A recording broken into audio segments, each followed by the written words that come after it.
నమస్కారం అండి. నా పేరు doctor Jilani, general laparoscopy surgeon, managing director of Nera hospital. రీసెంట్గా హెర్నియా ఆపరేషన్ చేసాము. రెండో రోజు లేచి తిరిగావు. Okay okay.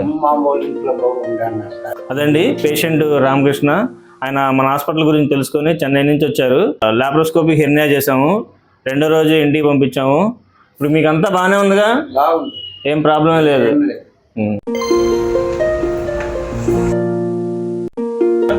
అంటే మన శరీర భాగంలో ఒక నిర్దిష్టమైన భాగంలో కండరాల బలహీనత వలన కండరాల లోపల ఉన్న పేగులు శరీరం మీదకు చొచ్చుకొని వచ్చి అది ఒక చిన్న కణితలాగా కొంచెం వాపులాగా కనపడుతుంది.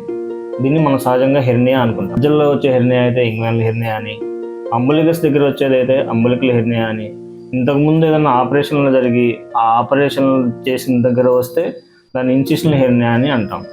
సహజంగా దీనికి సర్జరీ చేయాలా లేదా అది ఏదైనా కానీ ఆ వచ్చిన హెర్నియా తీవ్రతను బట్టి ఆ పేషెంట్ యొక్క ఆరోగ్య పరిస్థితిని బట్టి ఆధారపడి ఉంటుంది. లేటెస్ట్ అడ్వాన్స్డ్ టెక్నాలజీతో లాప్రోస్కోపీ అనేది మన దగ్గరకు వచ్చిందండి.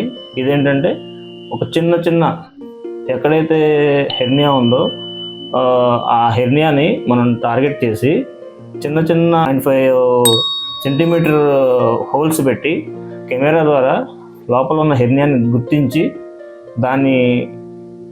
దాన్ని రిపేర్ చేసి ఇంకా ఎక్స్ట్రా ప్రొటెక్షన్గా ఆ చిన్న రంధ్రాల్లో నుంచే మనం మెష్ కూడా వేస్తామండి.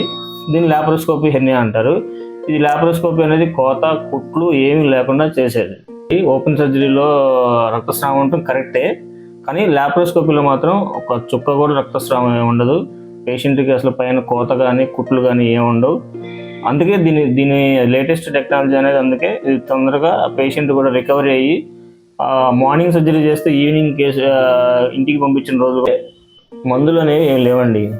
హెర్నియాకి కన్ఫామ్గా సర్జరీనే పరిష్కారం. కానీ ఇది ఎప్పుడు చేయించుకోవాలి, ఆపరేషను ఏ టైంలో చేయించుకోవాలి అనేది ఆ హెర్నియా పేషెంట్కి ఉన్న కంప్లైంట్స్, పేషెంట్కి ఉన్న తీవ్రత, దానివల్ల పేషెంట్ ఎంత ఇబ్బంది పడుతున్నాడు, ఆ లోపల నుంచి బయటకు వచ్చిన ఆ పేగులు ఎంతవరకు డ్యామేజ్ అయినాయి, ఆ పేషెంట్ కండిషన్ ఎట్లా ఉందనే దాన్ని బట్టే ఉంటుంది.